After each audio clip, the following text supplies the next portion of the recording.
Monica Harris had always dreamed of giving her son, Caleb, the kind of childhood she never had.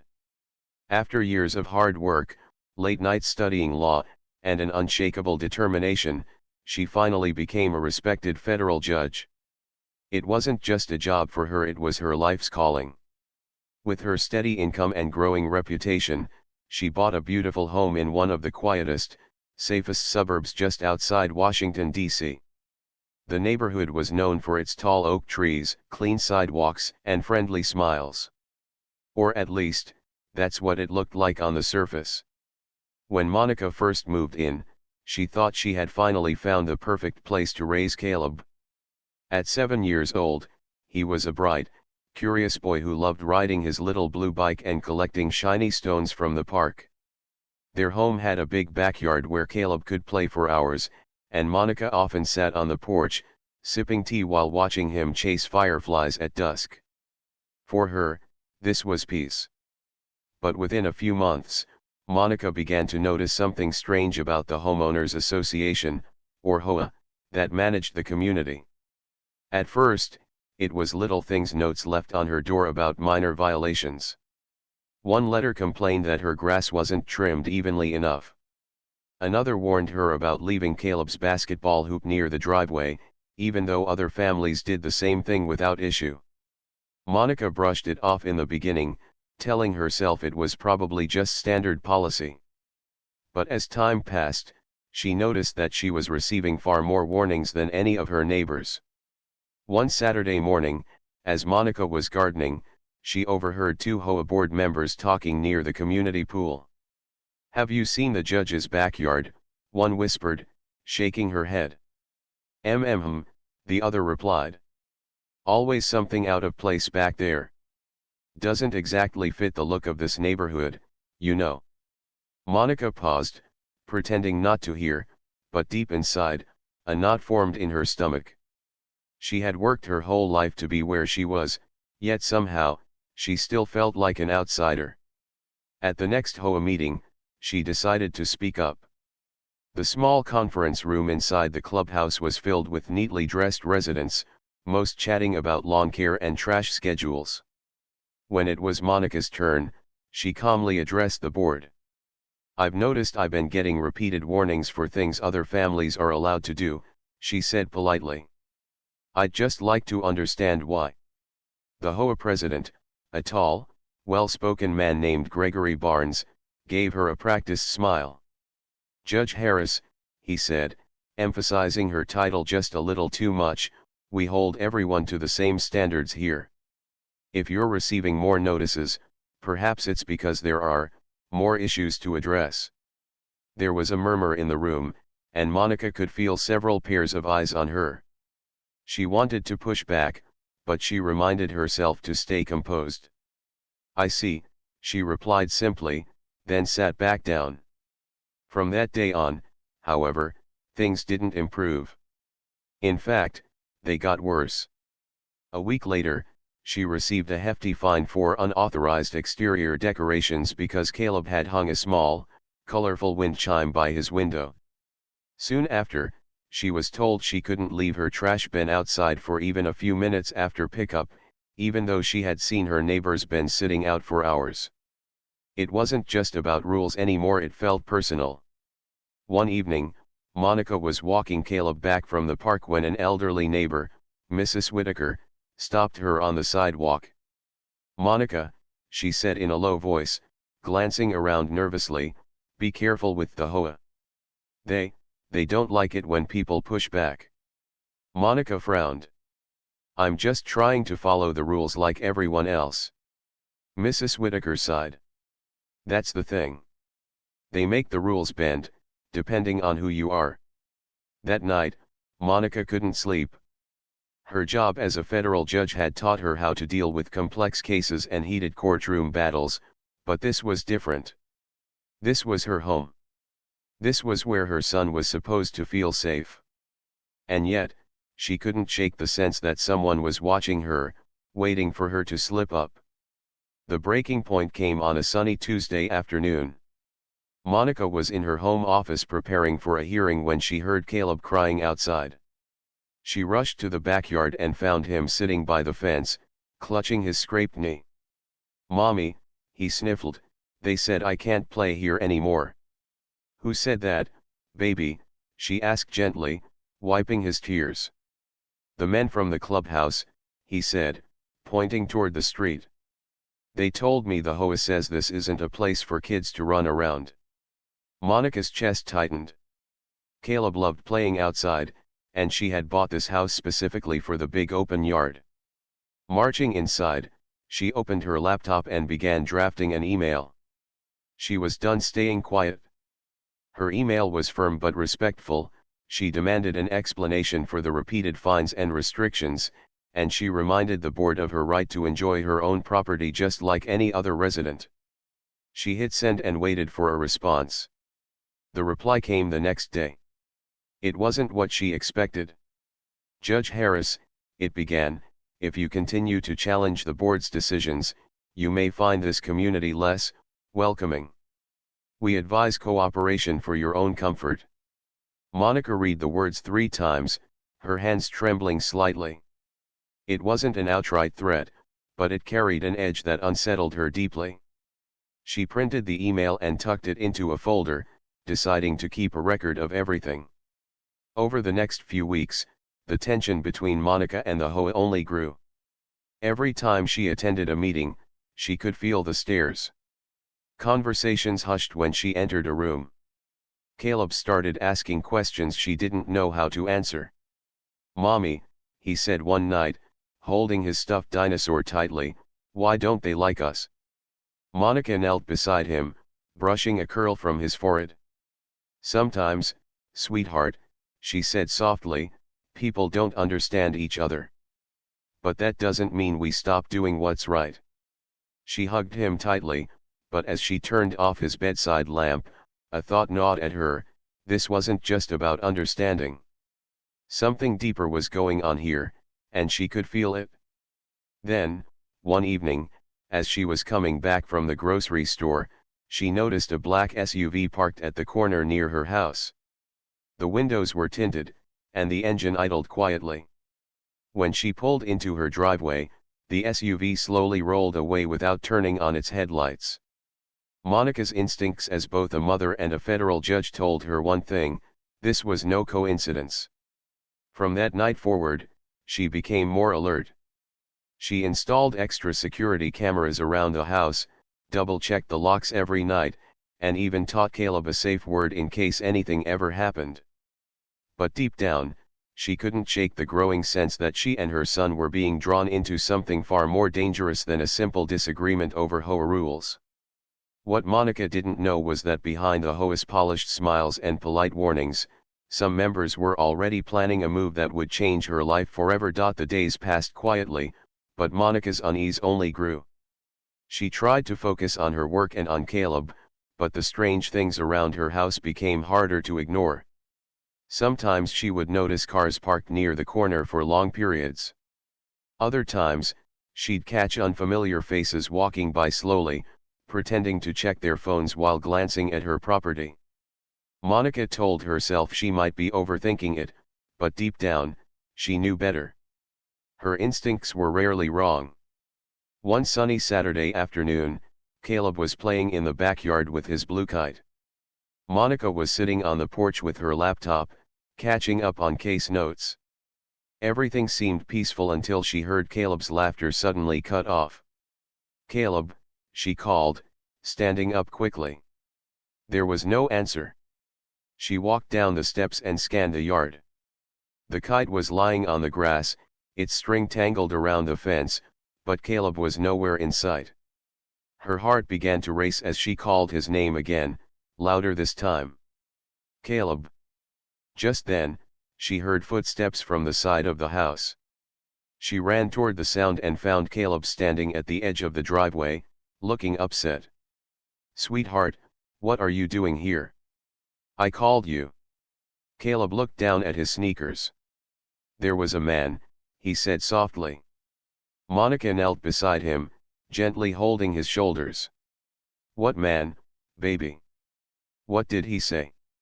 Caleb hesitated, his little hands fidgeting with the hem of his t-shirt. He told me not to play in the yard because it's against the rules now. He said the HOA doesn't want kids running around. Monica felt a cold wave wash over her. This wasn't right. Did he touch you? She asked gently. Caleb shook his head quickly. No, Mommy. He just said I should stay inside from now on. Monica hugged him tightly, her mind racing. She had received plenty of warnings from the HOA, but this was different. This was personal. Someone had come onto her property to speak directly to her child. That evening, Monica checked the security footage from the cameras she had installed. Sure enough, around the time Caleb described, a man wearing a baseball cap had walked up to the fence, gesturing toward Caleb before walking away. She didn't recognize him, but she noticed the emblem on his shirt. It was the same one the HOA board members wore during their community events. She decided it was time to confront the board directly.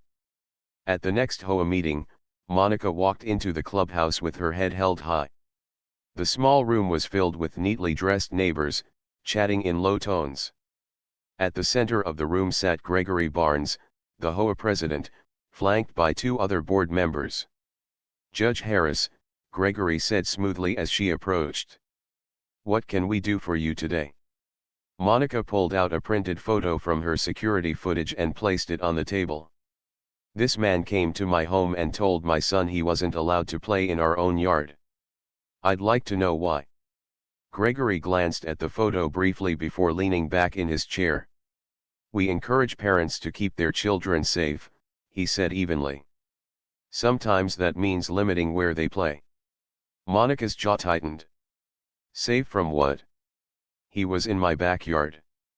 On my property. You don't get to make rules about where my son can play. The room went silent. Gregory's smile faded slightly, but his tone stayed polite. Judge Harris, we're simply trying to maintain harmony in the neighborhood. It's important that everyone follows the same guidelines. Monica looked around the room. A few neighbors avoided her gaze, while others looked uncomfortable. Harmony, she repeated softly. It seems to me that some people here are treated very differently from others. Without another word, she picked up the photo and walked out. That night, as Monica tucked Caleb into bed, she tried to stay calm for his sake. But inside, she felt a storm brewing. Something was deeply wrong here. 2 days later, while she was preparing dinner, Monica's phone buzzed with an unknown number. She hesitated before answering. Judge Harris, a voice said calmly. It would be best if you stopped questioning the HOA's decisions. For your own peace of mind. Before she could respond, the line went dead. Monica sat frozen for a moment, staring at the phone. Then she placed it on the counter and took a deep breath. She had handled high-profile cases involving corporate fraud, organized schemes, and powerful people trying to intimidate witnesses. But this was different. This was her home, her son, her peace, and she wasn't going to let anyone take that away from her. She decided to take precautionary steps. She upgraded the security system, notified a trusted friend in law enforcement, and began documenting every strange interaction, every email, every unexplained incident. Despite her caution, Monica tried her best to keep Caleb's life normal. She took him to the park on weekends, helped him with his science projects, and read bedtime stories as if nothing was wrong. But even Caleb sensed the tension. Mommy, he asked one night, why do people keep looking at us funny? Monica hesitated before replying softly, sometimes people don't like what they don't understand. But that's okay, baby. We just have to be ourselves. One afternoon, while Caleb was at a friend's house, Monica received another email from the HOA. This time, it wasn't about grass or trash bins. Final warning, the subject line read. The message was short and unsettling. Judge Harris, continued defiance of community guidelines will result in further action. Please consider cooperating for everyone's benefit. Monica leaned back in her chair, staring at the screen. She could almost feel the unspoken message between the lines. Further action. But what did that mean? That evening, Monica called her sister, Denise, who lived in Chicago. She explained everything: the warnings, the strange visits, the unsettling calls. "Monica," Denise said firmly, "this isn't normal. You need to get someone involved. Use your position. Use your connections." "I don't want to escalate things," Monica admitted. "Not yet. But I can't ignore this anymore, either." As the days passed, Monica's sense of unease deepened. Then came the moment that would change everything. It was a warm Thursday afternoon, and Caleb was in the backyard again, playing with his toy cars. Monica was inside, folding laundry, when she suddenly realized she couldn't hear him anymore. "Caleb," she called, stepping outside. Silence. She scanned the yard. His toy cars were scattered on the grass, but he was gone. Her breath caught in her throat. She ran to the side gate. It was open. She sprinted down the driveway, calling his name over and over, but there was no sign of him. Frantic, she checked the security cameras. On the screen, she saw Caleb chasing a small ball toward the front yard. Moments later, a dark-colored SUV stopped at the curb. A man stepped out, spoke briefly to Caleb, and then, the footage cut out. The system had gone offline at that exact moment. Monica's hands trembled as she tried refreshing the feed, but the cameras stayed dark. A cold dread settled over her as she grabbed her phone and dialed 911. "This is Judge Monica Harris," she said, trying to keep her voice steady. "My son is missing." Within minutes, police cars lined the street, their flashing lights reflecting off the windows. Neighbors came out of their homes, murmuring quietly, but Monica barely heard them. Her entire world narrowed to one thought: finding Caleb. What she didn't know was that the SUV belonged to someone she'd seen before, someone connected to the HOA. And this was only the beginning. The flashing police lights painted Monica's driveway in red and blue. Neighbors huddled in small groups on the sidewalks, whispering nervously. Monica stood near the patrol car, her phone still in her hand, her heart racing so loudly she could hear it in her ears. Every second that passed without Caleb felt like a lifetime. A young officer approached her carefully. "Judge Harris, we've filed the report and dispatched units to check the area. Do you have any idea who might have taken your son?" Monica closed her eyes for a moment, trying to steady herself. "Yes," she said softly. "I believe this has something to do with my neighborhood's HOA." The officer looked surprised. "The homeowners association?" "Yes. They've been harassing me for months. I've received threatening emails, unexplained fines, even strangers showing up at my house. And just this week, my son was told by one of their members that he wasn't allowed to play in our yard anymore." The officer scribbled notes, but Monica could see the doubt in his eyes. To him, it probably sounded like a property dispute blown out of proportion. But Monica knew better. Her instincts told her this was bigger. After the officers left to continue their search, Monica walked back into her quiet house. The silence was crushing. Caleb's toy cars were still scattered across the floor, his favorite dinosaur lay on the couch, and his little shoe sat neatly by the door. The sight made her chest ache. But Monica was not the type to collapse under pressure. She had faced powerful people in courtrooms who tried to intimidate her, and she had never backed down. This time, it was personal. She knew she couldn't rely only on local authorities. She had to use the resources she had earned through years of service. She walked straight to her office, closed the door, and dialed a secure number. Within minutes, she was connected to an FBI contact she had worked with in the past, Agent Ross. "Judge Harris," his calm voice came through the line, "it's late." "What's going on?" Monica took a steadying breath. "Ross, my son is missing. Taken from my home. I believe it's connected to my neighborhood's HOA. There was a pause. Do you have evidence? I have security footage showing a dark SUV pulling up near my yard, a man stepping out, and then nothing. The cameras cut out at that exact moment. I also have emails from the HOA warning me of further action if I didn't comply with their demands. Ross's tone sharpened. Send me everything you have. We'll move quickly on this. For the first time that night, Monica felt a flicker of relief. She knew that once the federal authorities got involved, things would move differently. They didn't shrug off warnings. They didn't ignore patterns. They investigated deeply. She sent the files immediately, every email, every photo, every note she had kept. Then she sat back in her chair, staring at the framed family photo on her desk, her and Caleb smiling on his 7th birthday, cake smeared across his cheeks. Hold on, baby, she whispered. I'm coming for you. The next morning, the quiet neighborhood woke up to a different scene. Black SUVs and unmarked cars began appearing near Monica's house. Men and women in suits stepped out, speaking into radios. The FBI had arrived. Neighbors peeked from behind curtains, whispering nervously. Some pulled out their phones, recording the unusual activity. The HOA members, in particular, looked unsettled. Gregory Barnes, the HOA president, stood at the end of his driveway, trying to look calm, but Monica noticed the way his jaw tightened when the agents walked by. Inside the house, Agent Ross and his team reviewed the footage carefully.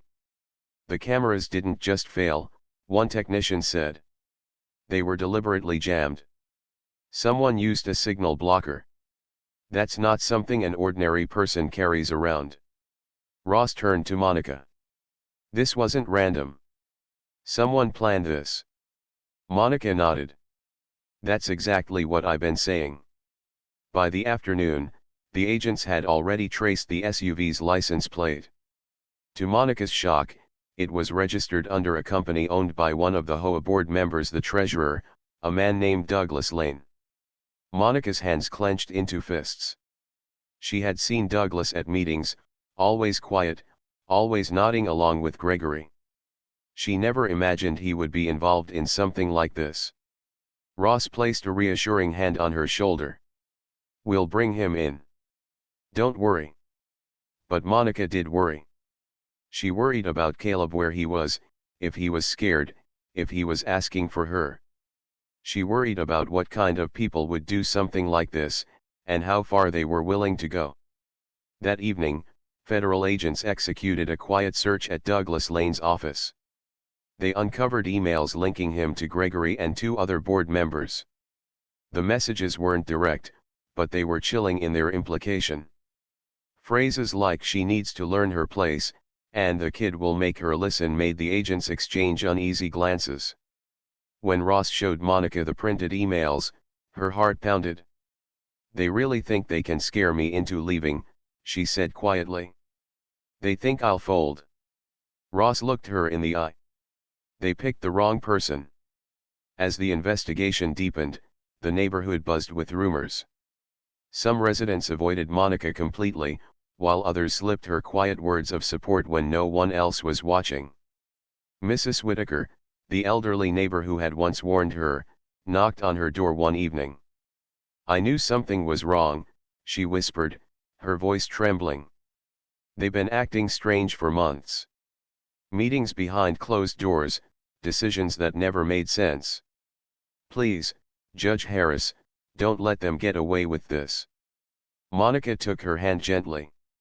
I won't. I promise. Meanwhile, the FBI began quietly monitoring the HOA leaders.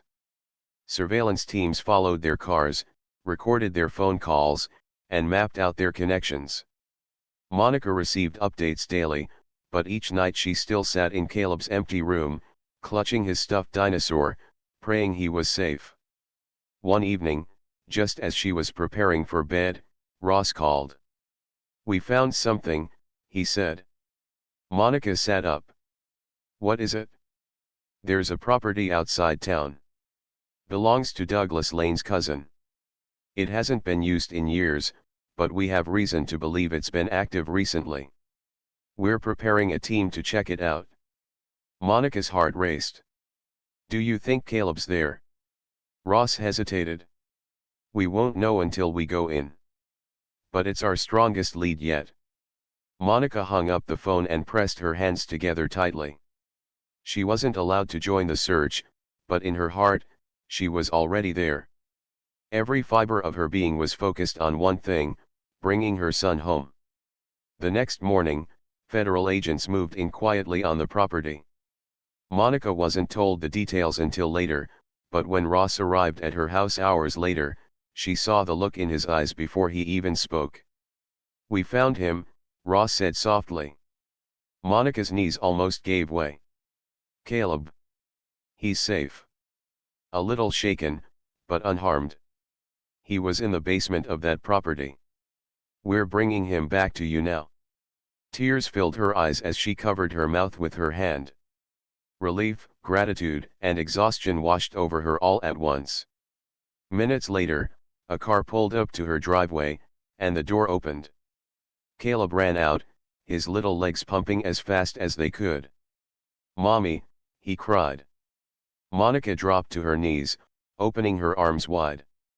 He collided into her chest, and she held him as tightly as she could, tears streaming down her face. I've got you, baby. I've got you. The moment was everything she had prayed for. But as she looked over Caleb's shoulder at the agents leading Douglas Lane away in handcuffs, Monica knew this wasn't the end. This was just the beginning of uncovering the full truth. And the HOA secrets were about to come crashing down. The morning after Caleb's safe return, Monica sat on the porch with a warm cup of tea, watching her son play quietly in the yard. Normally, Caleb would be full of energy, running around and laughing, but today he was different, quieter, more cautious, as though the world around him had suddenly changed. Monica's heart ached seeing him like that, but she forced herself to smile whenever he glanced at her. She didn't want him to see her worry, even though her mind was racing. The FBI had rescued Caleb, but the investigation wasn't over. Douglas Lane, the HOA treasurer, had been taken into custody, yet Gregory Barnes, the HOA president, hadn't been arrested. Monica couldn't shake the feeling that Gregory was more involved than anyone realized. Later that day, Agent Ross arrived at Monica's house, carrying a thick folder under his arm. His face was serious, but there was something else in his expression, a kind of restrained urgency. Judge Harris, he greeted, stepping inside. We've been digging deeper into the HOA. There's more going on than we thought. Monica motioned for him to sit at the dining table. Tell me everything. Ross opened the folder and spread out several printed emails and documents. We recovered encrypted communications between several HOA board members, he explained. They weren't just discussing community rules or property issues.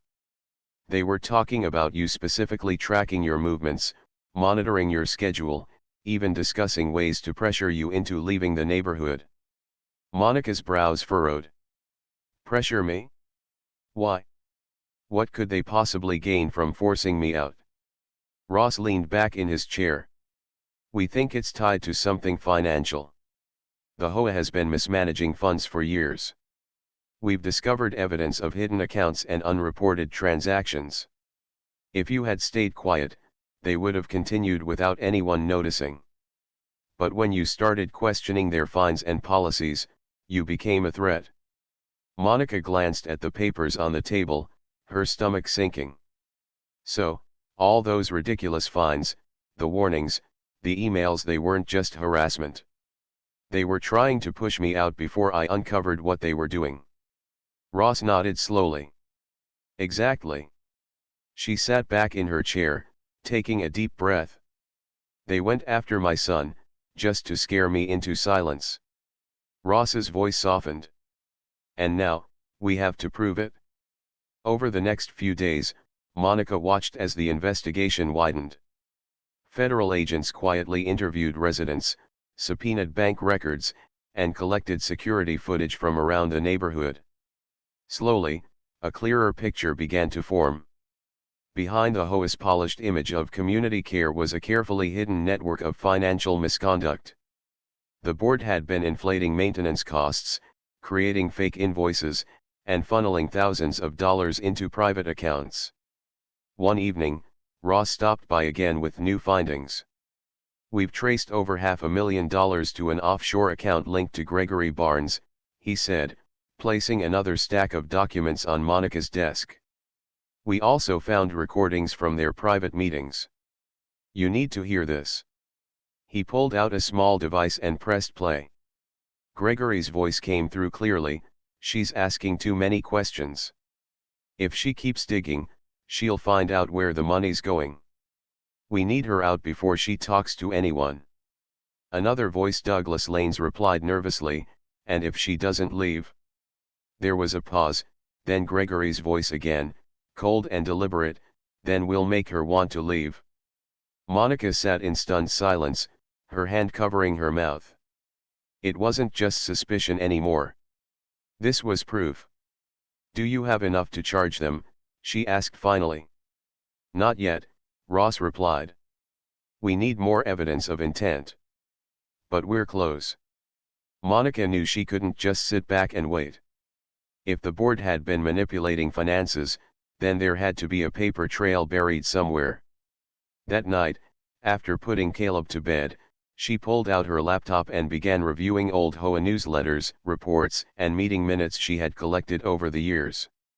It was tedious, but she noticed small inconsistencies: maintenance costs that jumped without explanation, landscaping fees that didn't match what she saw outside, and repair projects listed on paper that had never actually happened.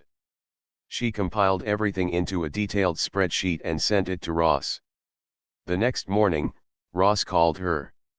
"This is exactly what we needed. Judge Harris, you just built the foundation of our case."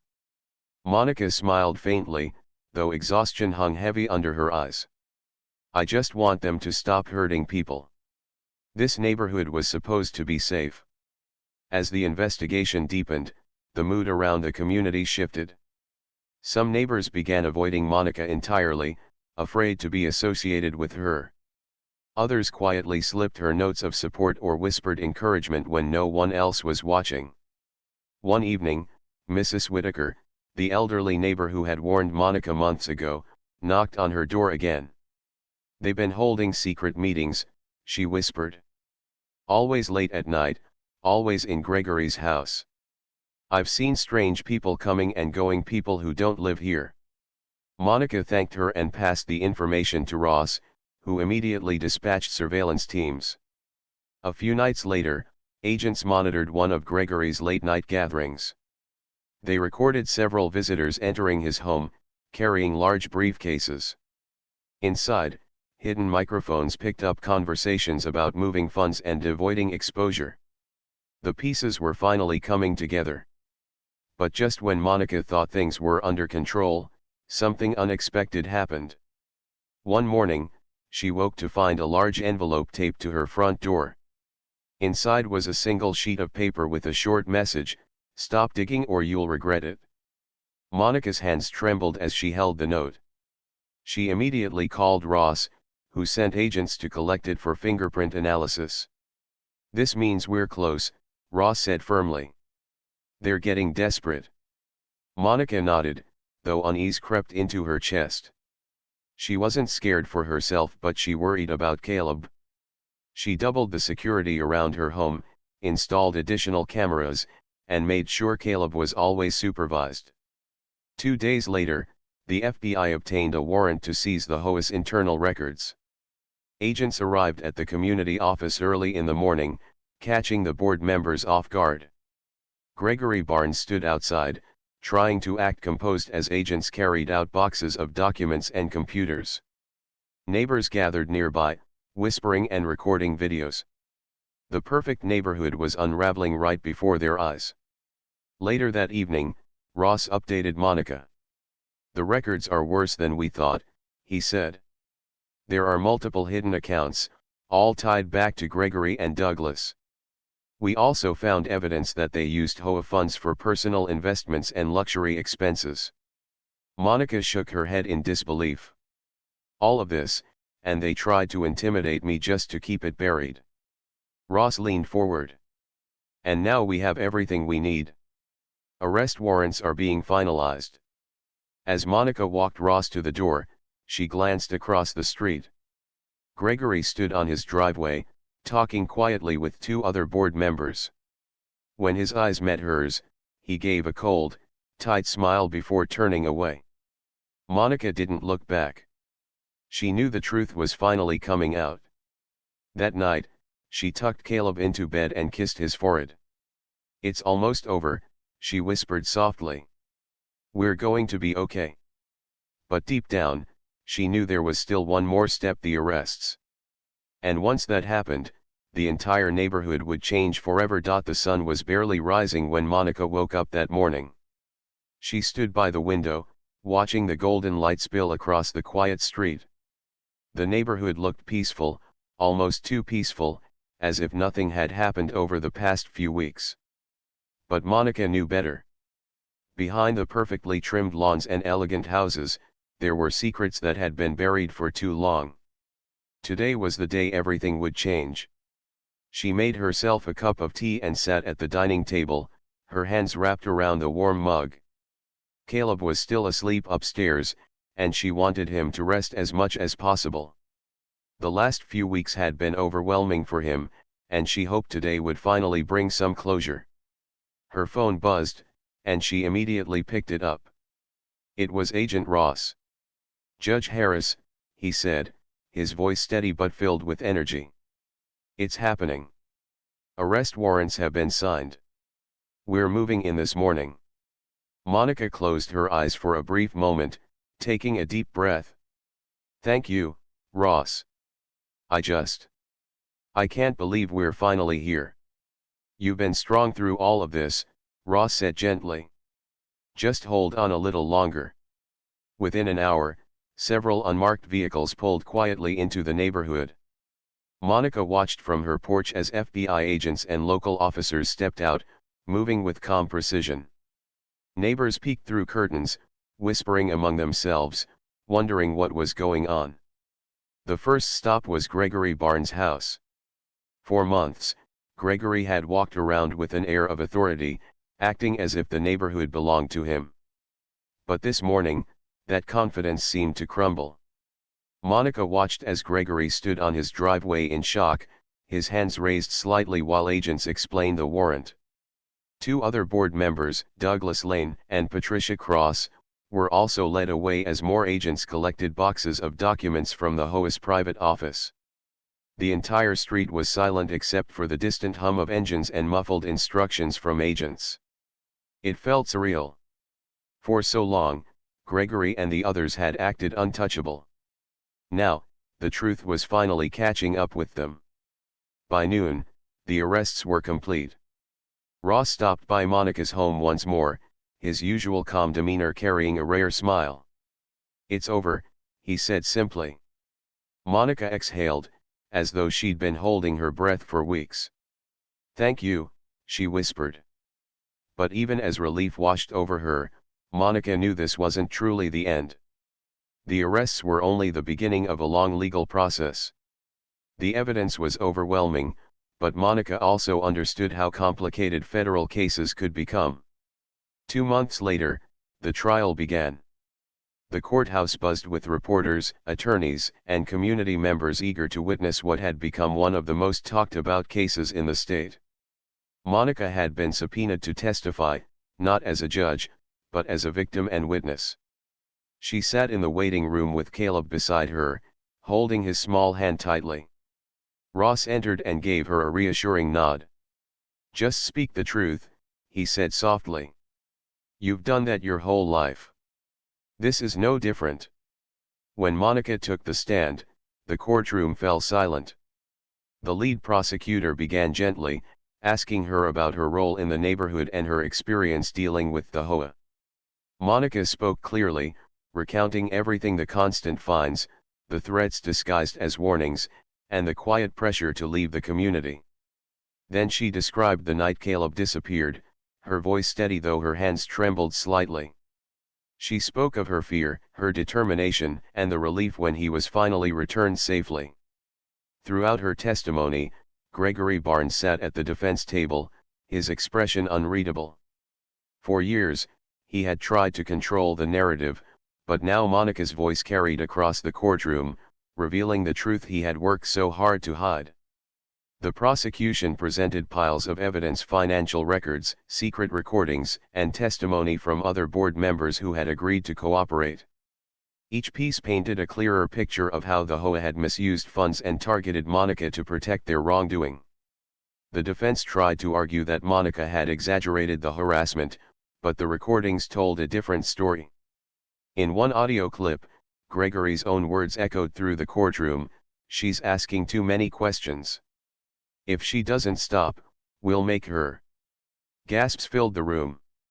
Monica closed her eyes briefly, steadying herself. After weeks of testimony and cross-examination, the case finally went to the jury. The waiting was the hardest part.